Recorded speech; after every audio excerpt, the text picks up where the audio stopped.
Houve muitas complicações, as pessoas estavam a ligar para nós, recebemos muitas chamadas acerca dos temas que haviam passado aqui, o apóstolo Pati, que falou-se sobre dízimo, falou-se sobre jejum e oração, Páscoa, uma coisa desse. Graças a Deus, as pessoas tinham uma procura de quem que pode vir, talvez, esclarecer essa situação que o apóstolo está falando, disseram que está a mentir, disseram que está a levar o filho deles na perdição. Graças a Deus, hoje estamos com... Eu lhe chamo de professor. Eu lhe chamo de professor porque é um evangelista, né, que faz um trabalho dos doutores, dos mestres. Ele ensina muitos pastores que eu conheço. É mesmo bom, forte, nessa área da Bíblia. Então, hoje vamos falar de um tema. O tema é a Bíblia responde. A Bíblia responde. Por que falamos da Bíblia responde? Porque vamos tentar mexer em alguns temas que trouxe polêmica, que trouxe complicação nos crentes. Então, ele vai tentar responder em cada tema, segundo o que o Espírito Santo vai lhe colocar na mente. Muito bom dia, boa tarde, onde estão em casa. É o vosso programa Osea 4.6, meu povo estão perdidos por falta de conhecimento. Estamos aqui uma vez no nosso canal YouTube, Junior Macolo TV. Estamos aí para compartilhar mais uma vez o que nós já fizemos. Falamos sempre que o conhecimento é uma arma que ajuda uma pessoa, nem sou crente, né? Uma pessoa que tem conhecimento, ele anda em frente. Uma pessoa que tem conhecimento, é difícil ser mentindo de uma pessoa, não pode lhe enrolar nas besteiras. Então, sempre recebemos aqui para vocês os pastores, profetas, Ngunza, todo vários tipos de pessoas que passam aqui para falar na parte do Senhor. Hoje estamos com o evangelista. Muito bom dia, evangelista. Mais uma vez, bom dia, paz do Senhor a todos. E felicitar já pelo programa que tem dado resposta salutar para, no meio evangélico, resposta para alguns irmãos que estão aí que precisam aprofundar mais no conhecimento da Sagrada Escritura. Então, paz do Senhor a todos os ouvintes e que Deus possa abençoar. Muito obrigado. Estamos aqui, evangelista, primeiramente, antes de passarmos, tinha que ver, olhar nessa câmera aqui, se apresentar mais melhor. Quem é evangelista, de onde veio, o que ele faz? Eu sou o evangelista Josué Basto, sou membro, ministro da Assembleia de Deus Pentecostal, Ministério Salém, Centro Passo para Cristo, onde, pela graça do Senhor e a sua misericórdia, estamos aí como vice-pastor do centro. Mas a nossa atividade tem focado mais no ensino bíblico teológico, em que desde 2006 e 2007 temos ensinado a palavra de Deus. Então temos nos focado muito na preparação de obreiro, né? De lá para cá, nosso foco mais é obreiro. E estamos a entrar também no mundo da escrita, né, da literatura. Eu creio que daqui a 1 mês ou 2 meses vamos lançar os 2 primeiros livros, né? Então estamos aí pela graça do Senhor. Estamos à espera dos livros. Eu já falei que ele fala bem.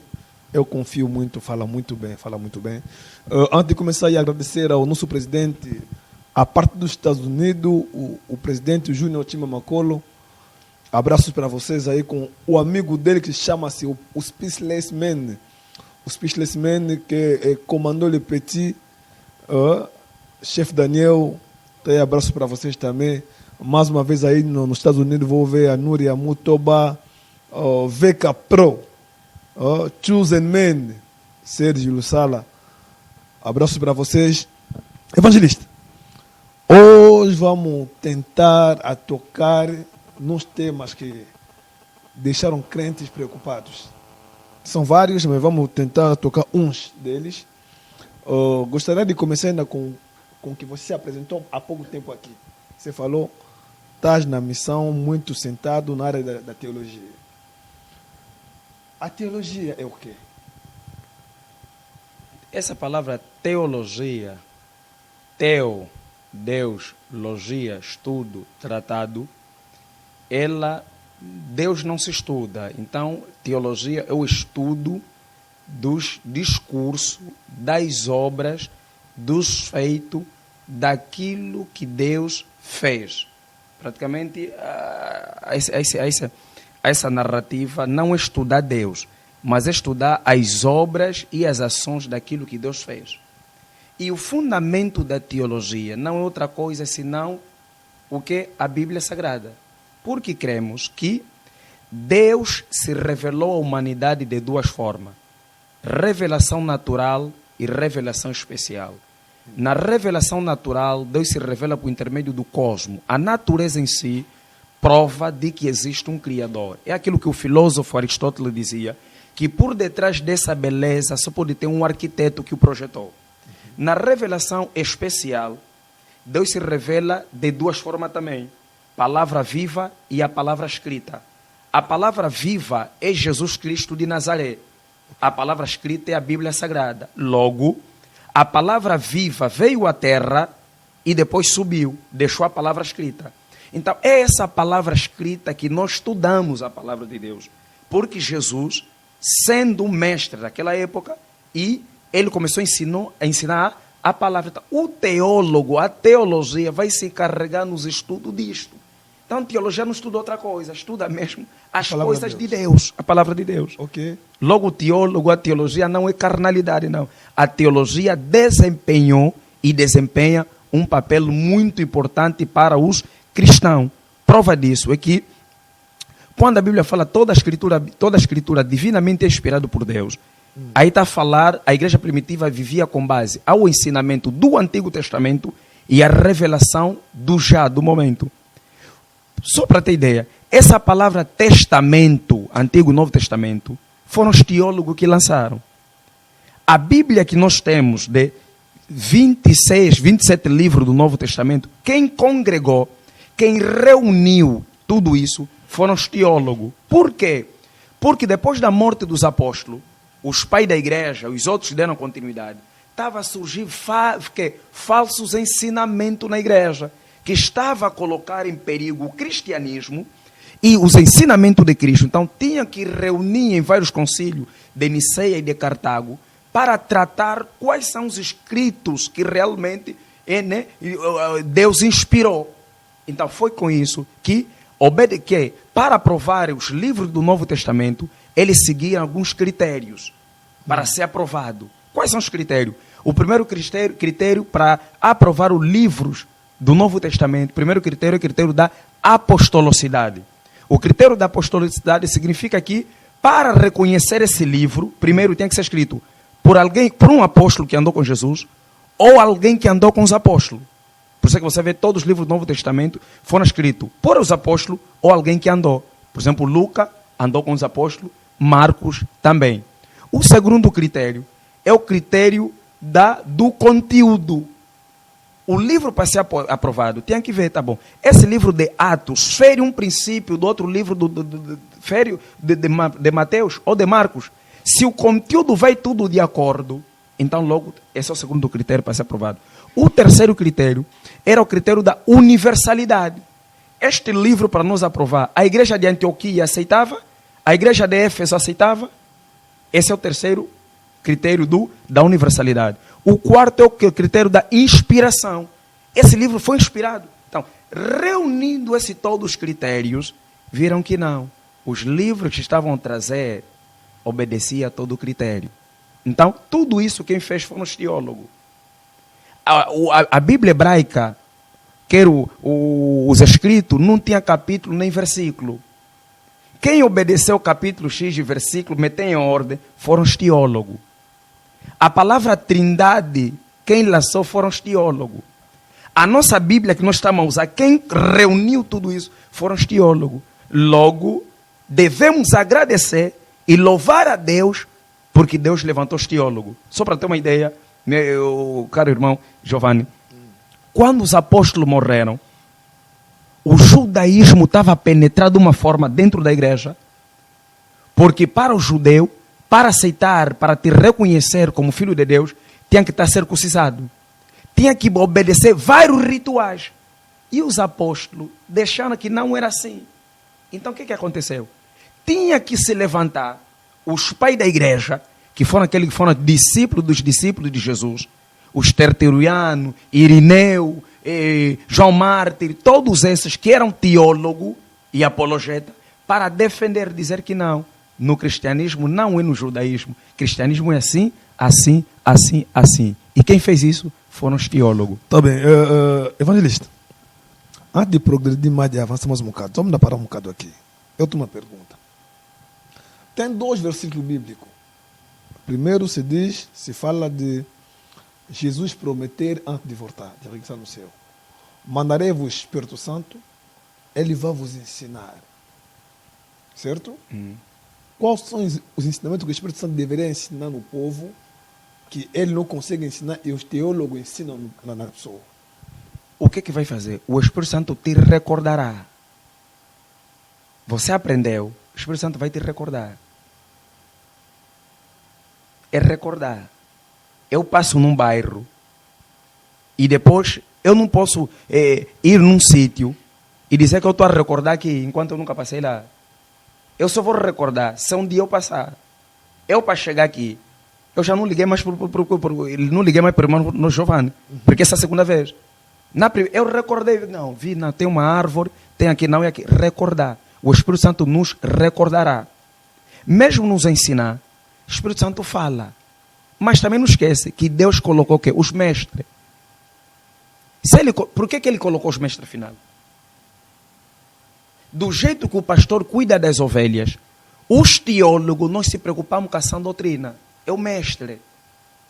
Por isso é que dentro dos dons, o único que mete sentado todo mundo é o mestre. Logo o Espírito Santo, ele vai fazer o papel de quê? Por isso é que hoje não acontece aquilo que fala, não. Lendo a Bíblia Sagrada, Deus me revelou na Bíblia. Não, Deus não te revela na Bíblia. Uma coisa é te revelar na vida de alguém, outra coisa é na Bíblia. O papel do Espírito Santo atualmente é te iluminar. Estás a ler a Bíblia Sagrada, não estás a entender, porque a palavra já é revelada. Quando você fala, não, eu tive a ler a Bíblia, Deus me revelou na Bíblia, é tipo dizer, eu comi a comida. Está errado. Então o Espírito Santo vai te fazer o quê? É te iluminar. No texto que tu não estás a entender, o Espírito Santo vai te iluminar, vai dizer, filho, daquela vez você leu aquilo no Antigo Testamento com isso, e isso significa assim, assim, assim, assim, te iluminar. Mas tem um apóstolo, o apóstolo Pati, hoje vou tocar muito dele. Ele diz, todos que fazem a teologia, os teólogos, são perdidos, porque estão a aprender a palavra de Deus que não se aprende na escola. Não, o primeiro perdido é ele. Porque é isso tudo que eu enumerei aqui. Tudo isso que eu enumerei é fruto dos teólogos. É perdido ele? Lógico, é perdido. Mesmo no Novo Testamento, existiam os mestres. Existia a escola de Shammai Eliel, que se estudava a Sagrada Escritura. Todo judeu, a partir dos 5 anos até os 12 anos, ele tinha que lhe ensinar a lei. Dos 12 até os 17 anos, tinha que andar com um mestre. Dos 17 até os 30, ele tinha que começar a entrar na sinagoga ensinando já. E se ele fazia parte da linhagem sacerdotal, então era ele colocado onde? No sacerdócio. Observa, quando o povo de Israel sai do cativeiro babilônico, eles voltam. Houve 3 deportações. Zorobabel para reconstruir o templo. Depois, Esdra para rever o problema do povo. O primeiro hermeneuta, o primeiro exegese a interpretar a Sagrada Escritura foi Esdra. O povo não estava a compreender a lei de Deus. Esdra tinha que levantar para explicar o que era isso. E os levitas estavam ali também para quê? Para ensinar o povo. E porque quando eles vão no cativeiro assírio, no cativeiro babilônico, o templo está em Jerusalém, já não está mais em Babilônia. O que eles fizeram? Eles implementaram a sinagoga. Sinagoga é o quê? É uma espécie de templo. É lá onde, em cada área, onde existia 10 homens judeus, era implantado uma sinagoga. Sinagoga era para quê? Sinagoga era para estudar a lei. Para se estudar os mandamentos de Deus. É teologia. Judeu tem sinagoga. Por isso é que você observa. a partir do cativeiro, quando eles saem do cativeiro e voltam para a sua terra, o impacto do profeta começa a perder um pouco de peso. Quem começa a subsair são os escribas, os mestres. Para quê? Ensinando o povo a lei. Logo, teologia sempre existiu. A escola de Shammai e de Eliel. E todo judeu lhe era ensinado a lei. Por quê? Agora, observa. Se teologia estudar é do diabo. Filipe, o eunuco de Atos 8, ele estava vindo aonde? De Jerusalém. Ele estava vindo com o impacto do avivamento do Pentecoste. Sabe o que ele estava a ler? Profeta Isaías. Com aquela espiritualidade que ele estava vindo com ele, de Jerusalém, porque é o Espírito Santo que baixou, que estava, aquele impacto, aquele poder, ele estava a ler Isaías. Ele entendia? Não. O que ele disse? O Filipe disse, entende tu que lês? Ele disse o quê? Como entenderei se não tem ninguém que me explica? Então alguém, e não estou dizendo, estou falando do apóstolo Pati, que agora ele peca a torta direita, porque nós todo mundo pecamos. Se entrar num beco, vai encontrar aí um panfleto do reve-se do beijo roubado, não sei o que tal. Eu estou a falar de alguém que não recebeu o Espírito Santo na segunda pessoa. Ele participou num avivamento. Irmão Giovanni, isso é grave. Ele participou num avivamento, estava cheio do poder do Espírito para levar o Evangelho em Antioquia. Mas mesmo assim, ele não estava a entender. Mesmo com aquela unção, não estava a entender o que ele estava a ler. Tinha que ter alguém que lhe explicasse que não, isso significa assim, assim, assim, assim e assim. Apóstolo Pati, acho que hoje estou com um mestre aqui, ele é um mestre. Ele disse que, nem por mal, mas primeiro perdi de você porque você usa a Bíblia.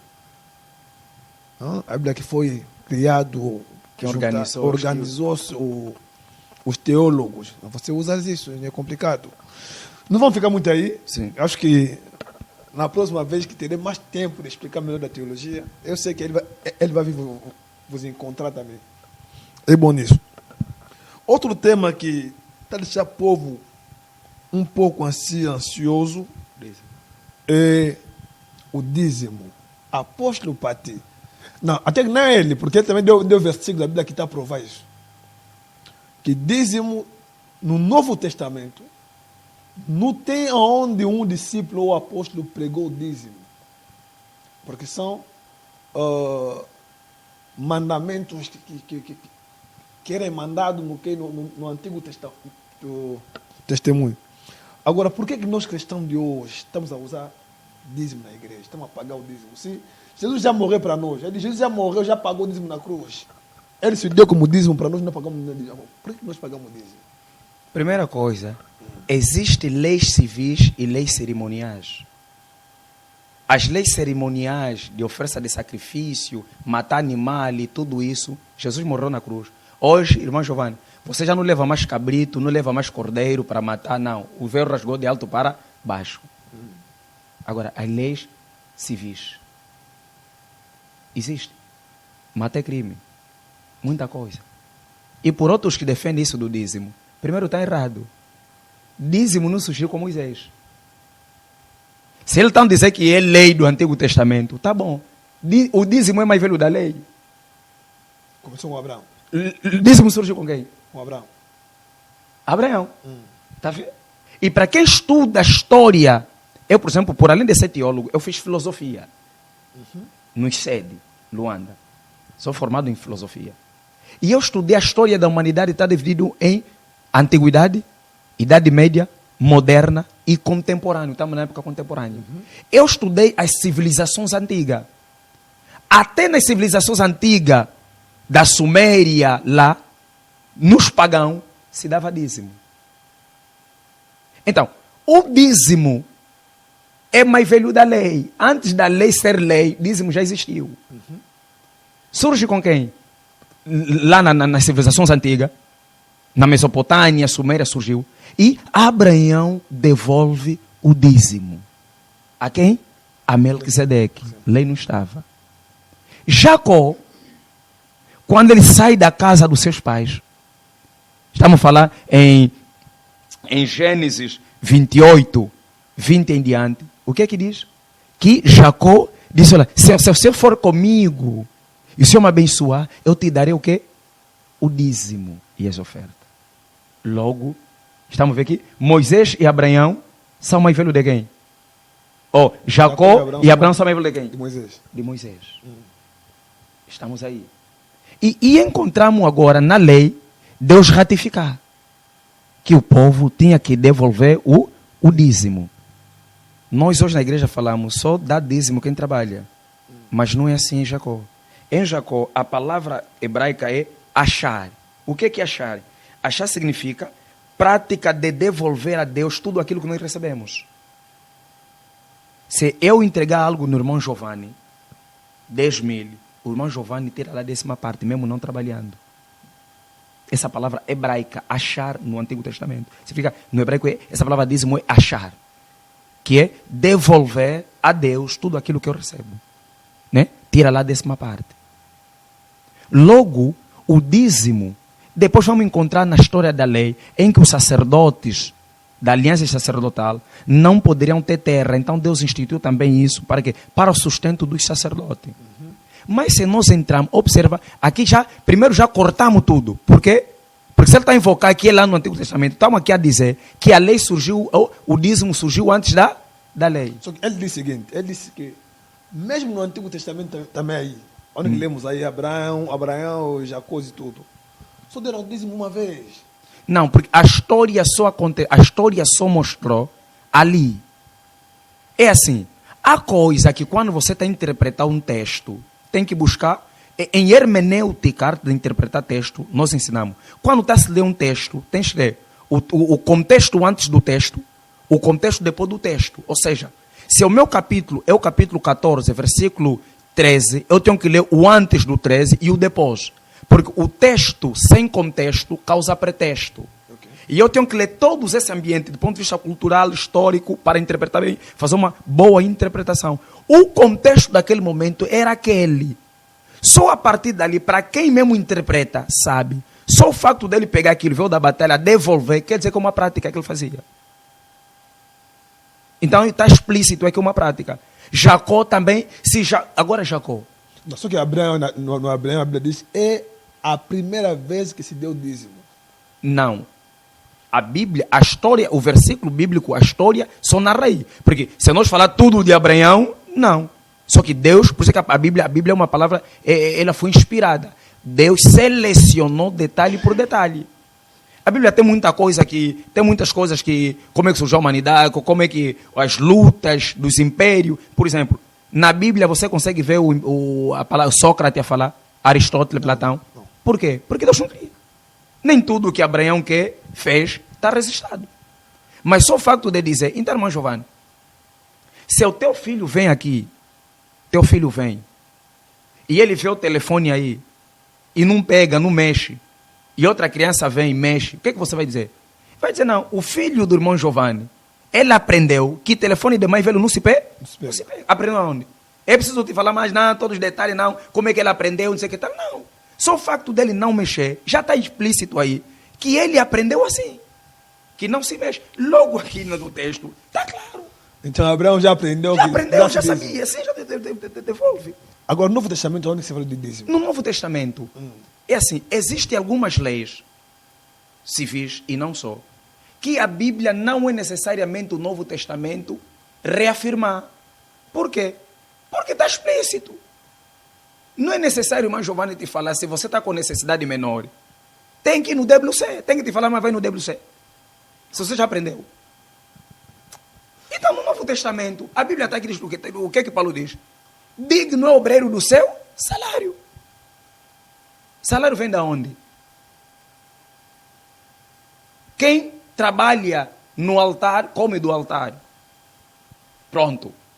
Obrigado, Santo Espírito. Agora vê. Está vendo como é que Deus é bom? Está vendo como Deus é bom? Vamos pegar isso. Está vendo como é que... Ah, Deus, obrigado. Está vendo como é que Deus fala? O sacerdote, a Bíblia fala aqui, o fogo arderá continuamente sobre o altar. Sabe o que é isso? O fogo. Em Israel, o fogo não poderia se apagar. Porque o israelita, qualquer momento, qualquer hora, qualquer momento, ele vinha trazer, que vai oferecer sacrifício. Tinha que estar lá o sacerdote para constantemente acender o fogo para não se apagar. Porque se naquele momento vinham trazer oferta e o sacerdote não estivesse lá, quem poderia oferecer, acender o fogo? Ninguém. Então o sacerdote tinha que trabalhar aonde? Na obra. E se ele trabalha na obra, come da onde? Da obra. Vê lógica. Isso é lógica. Em filosofia aprendi lógica. Construção lógica. Sacerdote tem que trabalhar onde? Na obra. Come da onde? Obra. Da obra. Quem traz é quem? O povo. Lógica. Vamos transportar agora em Coríntio. Paulo está a dizer que quem vive do altar, come de quê? Do altar. Do altar. Se lá trouxeram dízimo, no Antigo Testamento, porque não podiam trabalhar, aqui Paulo está a dizer que você vive de onde? Do altar. Vive do altar, vai comer da quê? Ofertas aqui. E dízimo. Por quê? Porque lá também, tá vendo já que eu estou falando de quê? Está vendo como é que está explícito lógica? Se sacerdote, você no Antigo Testamento, trabalhava no altar, comia da oferta e do dízimo, Paulo também está a dizer, aqui também quem vive do altar, come de quê? Do dízimo de quê? Porque lá no Antigo também fazia a mesma. Está vendo lógica? A coisa que às vezes é mesmo só pensar um pouco. Agora, evangelista, Pensar no dói, é grátis. dízimo dava-se no sacerdote, não é? Da igreja. Quando Jesus morreu, antes de morrer, disse que fez de nós todo o reino do sacerdote. Agora, eu também já sou sacerdote. Vou dar dízimo a quem? Não. Todos nós somos reis e sacerdotes, mas Deus instituiu os líderes. O facto de você ser sacerdote, amém. Sacerdote, quando fala nós somos nação sacerdote, está a dizer o quê? Que hoje, para nós, Deus perdoa nosso pecado. Não precisamos mais do sacerdote que mete a mão sobre o animal e ora. Não, nós temos acesso direito ao Pai. É nessa perspectiva. Não está a dizer que todo mundo é sacerdote, todo mundo é líder. Irmãos, mas não tens líder, não tens líder, não tens líder. Sim. Mas você, então você não é sacerdote. Por que você tem líder? Não. Nós somos sacerdotes de dizer que hoje não precisamos de animal. Não precisamos de alguém que vem, o irmão Giovanni pecou, dizer, não, sacerdote, está quem está um animal, mete então a tua mão sobre o animal e começa a orar, Pai me perdoa. Não, está a dizer que hoje pecaste, tens acesso direto ao Pai para orar. Mas não implica dizer que você não tem líder. Por isso é que ele institui uns profeta, sacerdote, evangelista, profeta, apóstolo, evangelista, doutor e pastor. Para quê? Para ser líder. Até Pedro e outros tiveram líder dele. Não queria passar daqui sem falar desse versículo aqui. No livro do Deuteronômio, capítulo, acho que 14, se não me lembro, 14, uma coisa desse. Aí Deus está a dizer a Moisés que o teu dízimo, o próprio Deus vai te ensinar onde que você vai ofertar. Se o local pelo qual Deus está te ensinando, está te mandando deixar o dízimo é distante, você próprio pega o teu dízimo, se é coisa assim física, né, materiais, troca isso em dinheiro, dá uma parte nas viúvas, órfãs e tudo, e uma parte come sozinho na tua casa. Por que nas igrejas não nos pregam que também posso comer meu dízimo? Se aí está escrito assim. Não. O dízimo não era para o povo comer. O dízimo é para os sacerdotes comer. Veja bem o texto. Para os sacerdotes comerem. Vamos ver aqui. Acho que se não fugir o texto, Deuteronômio capítulo... Bom, não faço lembrar aí. Meu Deus, o 14... 14.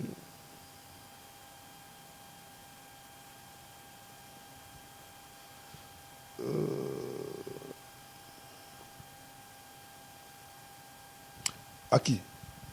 23. Sim, diz o quê? E perante o Senhor teu Deus, no lugar que escolher para ali fazer habitar o seu nome, comerás os dízimos do teu cereal, do teu mosto, do teu azeite e os primogênitos das tuas vacas e das tuas ovelhas, para que aprenda a temer ao Senhor teu Deus todos os dias. 24.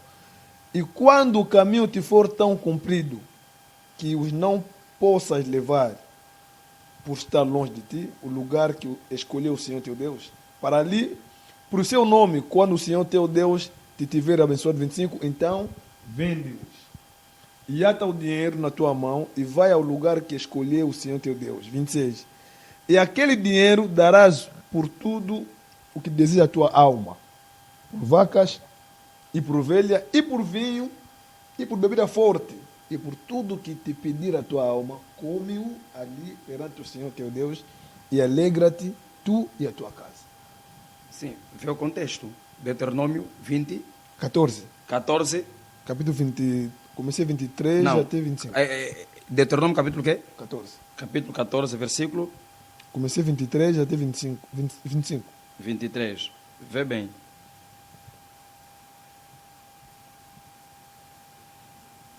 Vê bem, certamente darás o dízimo de toda a colheita de suas sementes que ano após ano for que perante o Senhor teu Deus. E vê bem, aqui está falando da questão de oferta, dízimo e principalmente. Mas aqui, se você pegar, o texto, vais observar que aqui, primeiro, realmente que Deus está a falar para o povo e também aqui está a dizer para quê? Para o Microfone. Sim, falar para o povo e também está a falar para o sacerdote. Aqui diz, quer o dízimo, vai se levar para o sacerdote. E o sacerdote, em contrapartida, ele vai repartir. Mas há aquela, excepcionalmente, e alguns estudiosos aqui, há essa pequena discrepância entre eles, que dizem que, há estudioso que diz assim, olha, nesse aspecto, se ele tiver está a andar, está num longo quilômetro, em que ele tem esse aspecto do dízimo, ele pode tirar uma parte, mas em contrapartida, dar a aparecer posteriormente no sacerdote. Alguns falam nessa perspectiva. Na questão de dizer que ele não vai comer no seu todo. Mas em função de uma situação que aconteceu emergencialmente ali, porque é quilômetro, então ele vai tirar uma parte, mas depois vai dar o parecer ao sacerdote. É mesmo só naquele momento.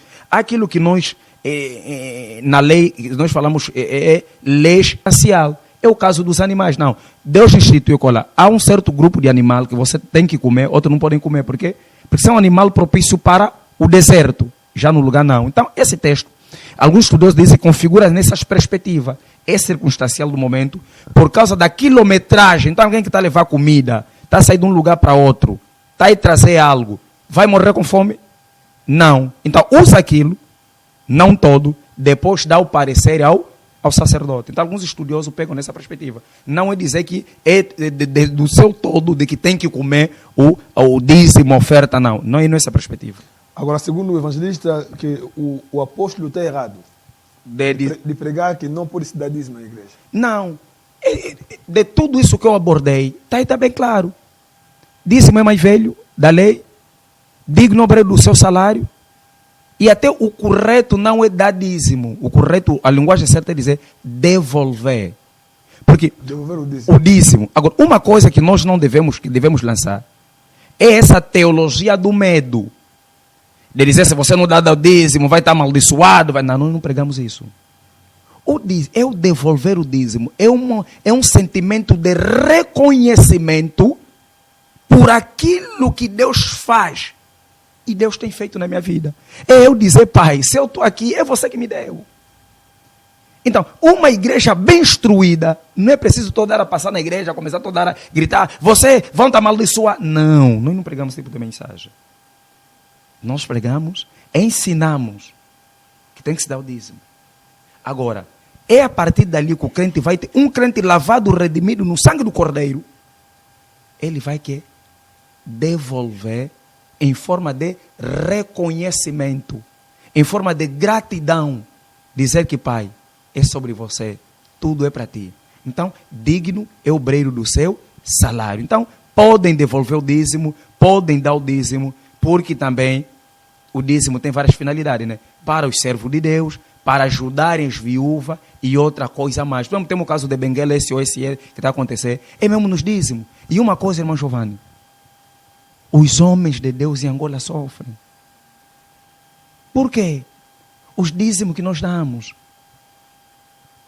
É aquilo que um pastor diz. Se a pessoa que podia ganhar bem é o pastor. Você, esta hora, o pastor, está na igreja, está a orar. Vai no monte. Faz trabalho de libertação. O irmão Giovanni trabalha das 8 até 17. Vai no monte. Vamos tocar nisso já. Vamos tocar nisso. Porque monte já está bem. Das 0. O irmão Giovanni, se o irmão Giovanni me ligar agora, me ligar às 0 horas, eu mesmo, se eu estiver com a minha mulher, momento íntimo, vou ter que parar. Porque a ovelha está a ligar, está a passar por situações difíceis, eu vou ter que orar. Mas liga agora no teu chefe. Você que trabalha numa empresa, lhe liga às 0 horas, fala, não, chefe, eu estava a sonhar mal e assim, assim, assim. Amanhã mesmo vai te despedir, que é despedimento sem justa causa. Então o pastor sofre. É nesse dízimo que no bocado também já que tiramos lá, vamos dar nas viúvas, vamos dar naquele, vamos dar naquele. Então, dízimo é algo que surgiu antes da lei e Paulo reafirmou. Pastor Alemambo, meu pai, abraços aí para você. Eu hoje agora trouxe o evangelista para explicar do dízimo, disse que é bom dar dízimo, tá vendo? Agora os membros já voltam a dar dízimo por aqui, ouvirem bem, porque aí todos não querem mais dar dízimo, que não, já pregaram que dízimo não é bom mais, ou estamos bem pregados, mais ensinados. Evangelista, só nos faltam uns 5, 7 minutos, mas só queremos tocar num ponto ainda. Outros pontos voltaremos depois. Vamos tocar do monte. Enquanto já falaste do monte aqui, a Bíblia diz, até não é apóstolo Pati, é a Bíblia, no livro de João, capítulo 4, é que Deus estava a ensinar a mulher samaritana. Ele falou que a hora vem já que não será mais no monte nem em Jerusalém, mas será em espírito. Mas por que até nós crentes cristãos subimos aí no monte fazer o quê? Se Deus já falou que já não é mais lá. O contexto daquele texto, da história, é claro. Aí tem um judeu e um samaritano, uma samaritana. E não se comunicavam por causa das questões lá do Antigo Testamento, da volta do cativeiro. Em que, para o judeu, a adoração é em Jerusalém. Já eles dizem não. É esse monte que está aqui, que nós temos que adorar. Então Jesus está criando está a romper a barreira de dizer, nem Jerusalém, nem nesse monte, você, para nós judeu, é Jerusalém. Para você samaritano, é mais esse monte aqui. Então, não é mais nem no monte, nem em Jerusalém no templo. O verdadeiro adorador não quer saber o lugar. Em qualquer sítio adora. Esse é o contexto. Isso não se lembra do lugar? Não. Em qualquer lugar adora. Pode estar em Jerusalém, no monte, pode estar não sei aonde, adora. O contexto é esse. Agora eu entendi também esse versículo. Agora, adorar no monte é bom. É bom, eu gosto de monte. Não significa dizer que Deus só responde no monte. Não. Monte é lugar de silêncio. Nós vamos no monte, nós não estamos venerar um monte. Monte é lugar calmo, um lugar sereno. Há trabalhos que às vezes no monte você faz com mais calma, tá? Não tem pressa. No monte você desliga o telefone. Na igreja às vezes está fazendo trabalho na igreja. Às vezes vem lá no monte e bate a porta, pá. Sabe? Você está muito distraído. Em casa, o filho está a chorar. Então nós vamos onde? No monte, que é num lugar silencioso, calmo, onde vamos orar, adorar, que fazer trabalho. Mesmo os grandes homens de Deus, irmão Giovanni, monte desempenha um papel muito importante. Sabe o quê? Quando a arca de Noé, eles faz, sabe onde é que para? No monte. Sabe onde é que Deus dá lei aonde? No monte. Abraão leva o filho aonde? No monte. As bênçãos de Deuteronômio aconteceram onde? Monte Ebal e Gerizim, no monte. Elias ficava onde? No monte. Jesus falou onde o maior discurso do bem-aventurado? No monte. Jesus subiu aonde do céu? No monte. Vai vir, buscar, vai vir. Quando viu, depois da tribulação, vai se dar batalha do Armagedon, vai vir, sabe de onde? Ficar onde? No monte. Por que monte? Lugar de silêncio, lugar de meditação, lugar calmo. Amanhã mesmo eu vou estar no monte. Mas é obrigatório um crente subir no monte? Não, não é obrigatório. Não. É uma força que eu estou a te dizer. Mas é importante. É importante por causa do seu aspecto de silêncio. Há aqueles trabalhos, irmão Giovanni, que você não quer que ninguém te interrompa. Que você quer o quê? Um lugar calmo. Eu, por exemplo, quando eu quero escrever mesmo de verdade, eu pego, vou morar no monte primeiro. Tem sombra, é lugar calmo, o silêncio, a brisa que está vindo do mar para o monte. Todo esse ambiente. Não é à toa que Charles Finney, Spurgeon, os grandes evangelistas, pastor, homem de Deus do século XIV, do século XIX, XX, eles faziam um trabalho onde? No monte, no deserto, lugar calmo. Ele disse que não existe grande evangelista, grande pastor, não existe essa pessoa. Não, é só um termo, uma linguagem que nós falamos. Então Jesus falou que do nascido da mulher não tem ninguém maior do que João Batista. É forte. Então, cuidado. Então, monte mesmo é um lugar de silêncio. E o pastor, se estiver aí, um dia eu lhe convido para ir comigo no monte. Meu irmão, é um momento. Quem é pastor? Não, o que falou que sim, falou que posso lhe convidar para ir no monte. Ele vai ver a calma, a serenidade que o monte é. Mas monte nenhum é pecado, não é? Não, não é pecado. É isso que eu estou a dizer. Há trabalho que você faz para estar calmo. É onde? Um exemplo, irmão Giovanni. Há momento que você pega nos filhos, os filhos vão na avó, vão no quê? Por que faz isso? Porque tem que calma. Mas infelizmente você pode mandar o filho ir na avó, mas o vizinho vai vir bater a porta. Tá. Quer dizer, está a te interromper. No monte quem vai te ligar? Quem vai te interromper no monte? Nada. Então é lugar de quê? Silêncio. Por que grandes escritores escreviam na madrugada? Por causa do quê? Silêncio. E no monte é que? Silêncio. Por isso que os grandes homens de Deus, eles iam no monte por causa de quê? Por causa desse aspecto de quê? Silêncio, serenidade. Eu vou adorar só você e Deus. Só. Não tem neném que vai te ligar. Papai Giovanni, está a faltar leite, me chutando do colégio, descartável. Não, no monte não tem isso. Monte mesmo é lugar de calma. De calma. Então, é só nesse aspecto da questão de calma. Não tem nada de espiritualizar que Deus ouve primeiro no monte, na igreja. Em todo lugar pode adorar. Só que vamos no monte por causa desse aspecto. Silêncio, serenidade e calma. Então, meu irmão, vai no monte, faz o teu trabalho, esteja no silêncio. Deus te abençoe. Estamos praticamente no final do programa. Olha, tem muitas coisas a falar. Temos que tocar em jejum, temos que tocar em Páscoa, mas infelizmente a televisão é o tempo, não podemos passar todo o tempo aqui, é complicado, mas o evangelista está disposto para voltar mais a nos ensinar melhor. Ele ensina melhor. Apóstolo Pate, acho que hoje está respondido. Estava à procura da pessoa que vai poder te responder. Está respondido, mas não te impede a vir também responder ou abrir mais, segundo o que você sabe, teu conhecimento. O evangelista está aberto. Se queremos também uma conversa assim, uma troca de ideia, para não dizer o debate, porque a pessoa, quando fala de debate, pensa tipo, é carnal. Não.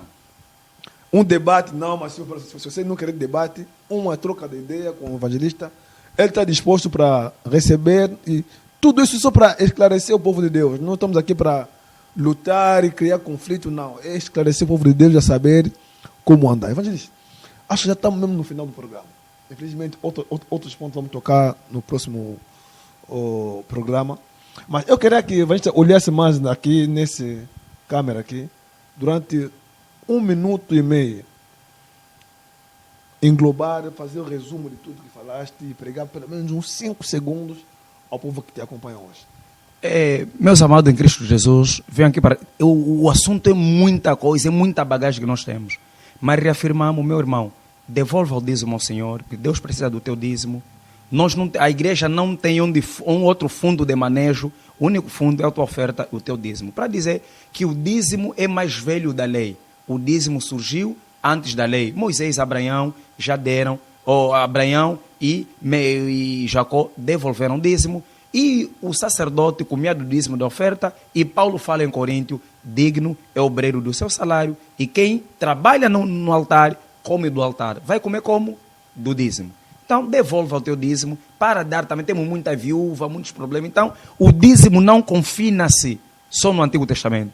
Se confinasse no Antigo Testamento, Paulo não daria aquilo. E também o dízimo é mais velho da lei, porque surgiu antes da lei. Por outra, no monte é lugar de calma, serenidade, paz, tranquilidade. Pode ir. E para finalizar mesmo já, agradecemos a todos que estão aqui. Deus continua a vos abençoar. No próximo capítulo, vamos abordar muita coisa sobre a Bíblia e sobre a época da patrística, seus dons, essas coisas todas continuam ou não. E demos um abraço aí ao responsável deste programa, ao boss desse programa, que tem feito um trabalho salutar, que é, né, dar esse programa para esclarecer a palavra de Deus. Que Deus de Abraão, Deus de Isaac, Deus de Jacó e Deus dos patriarcas continua a abençoar o nosso pai que está aí nos Estados Unidos da América. Ele dê mais vida, e que veja a geração da tua geração.